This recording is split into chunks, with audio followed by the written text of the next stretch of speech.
दोस्तों अब ये भी तय हो गया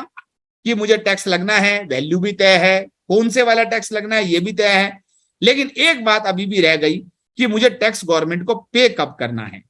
मुझे सामान सप्लाई करते हुए पे करना है या बिल काटते ही मुझे पे कर देना है। मुझे कई बार एडवांस आ जाता है तो क्या मुझे पे करना है। और अगर मैंने सर्विस ऐसी दी जो 1 साल तक चलने वाली है या सप्लाई कर रही वो 1 साल तक चलने वाली है, तो उस केस के अंदर जो है वो मुझे टैक्स पे करने की लायबिलिटी कब है। इनवॉइस के टाइम पे है, सप्लाई के टाइम पे है, वो मेरा सामान वापस आ गया तो उस सिचुएशन में क्या होगा, मैंने अगर कोई वाउचर सेल किए तो उस केस में क्या होगा। इन सारी बातों को सीखने के लिए, बताने के लिए गवर्नमेंट ने हमारे को जो है वो सेक्शन 12 और सेक्शन 13 के अंदर टाइम ऑफ सप्लाई के प्रोविजन दिए हैं। तो वो एक अलग चैप्टर, एक अलग बात जो हम सब लोगों को सीखनी चाहिए, समझनी चाहिए, ताकि हम लोग जो है वो जीएसटी में हर चीज को बड़े ध्यान से एक बार के लिए देख सकें।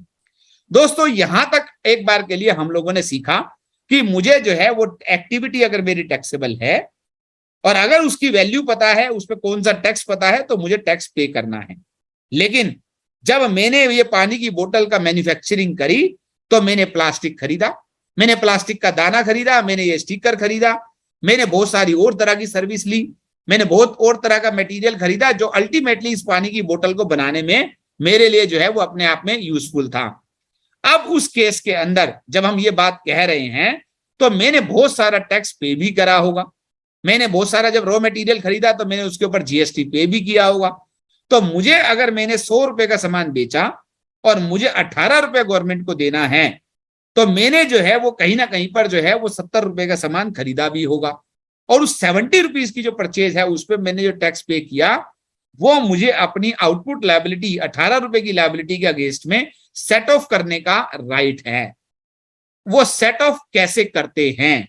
उस सेट ऑफ करने के नियम क्या हैं, उसके लिए मुझे कौन से रिकॉर्ड मेंटेन करने हैं, मेरे हाथ में क्या डॉक्यूमेंट्स, दस्तावेज होने चाहिए, ये सारी बातें जो हैं वो मुझे सेक्शन 16, 17, 18, 20 के अंदर जो है वो इनपुट क्रेडिट के अंदर जो है वो बताई गई हैं और रूल्स बताए गए हैं, ताकि मैं जो है वो सही क्रेडिट लूं। अगर मैं गलत क्रेडिट लेता हूं तो आपने देखा होगा कि अगर गलत क्रेडिट होता है तो क्या होता है कि आपसे वो पुराना क्रेडिट भी रिकवर किया जाता है और इंटरेस्ट पेनल्टी भी जो है वो गवर्नमेंट की तरफ से जो है वो लगाई जाती है। तो that's a very very important aspect जो हम सब लोगों को सीखने की जरूरत है।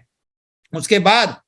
कुछ और कंप्लायंसेस और फाइनली असेसमेंट, मतलब रिटर्न फाइल करना। रिटर्न फाइल करने के बाद अगर आपका केस स्क्रूटनी में आ गया तो वो चेकिंग होना, ऑडिट होना, एंटी इवेजन होना, और अगर मान लीजिए आपके जो है वो असेसमेंट होती है और अगर उसकी वजह से आपको अपील में जाना पड़े तो वो सारी बातें अल्टीमेटली जो है वो हमें कैसे करनी होती हैं। ये अगर आप देखें, अगर आप इस पीपीटी को जो आपके पास अदरवाइज भी अवेलेबल होगी, लेकिन अगर आप एक बर्ड्स आई व्यू देखें, एक हेलीकॉप्टर व्यू देखें, तो ये होता है हमारा सामने जो पीपीटी में दिया गया है GST, goods and services tax, जो पूरा का पूरा मैंने सेक्शन 2 से लेकर और मैंने लास्ट के एक सेक्शन तक जो है वो कोशिश करी है कि मैं वो सारी बातें जो है वो आपके सामने रखूं कि जीएसटी होता कैसे है, मेरी एक्टिविटी पे टैक्स लगेगा या नहीं लगेगा, मेरी एक्टिविटी अगर टैक्सेबल है तो क्लासिफिकेशन के हिसाब से कितना % टैक्स लगेगा,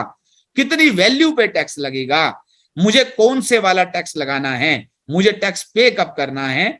अगर मुझे टैक्स पे करना है तो मुझे किस किस का क्रेडिट मिल जाएगा, ताकि मेरी आउटपुट लायबिलिटी कैश में ना पे होके मैं उसको एडजस्ट करके नेट अमाउंट में पे कर पाऊं। और उसके बाद मुझे जो रिटर्न फाइल करनी है वो सारी बातें जो हैं वो मैंने आपके सामने रखी और जिसको हम लोग जो है वो आने वाले सेशंस के अंदर एक के बाद एक अपने जो है वो हम लोग जो है वो डिस्कस करते हुए चले जाएंगे।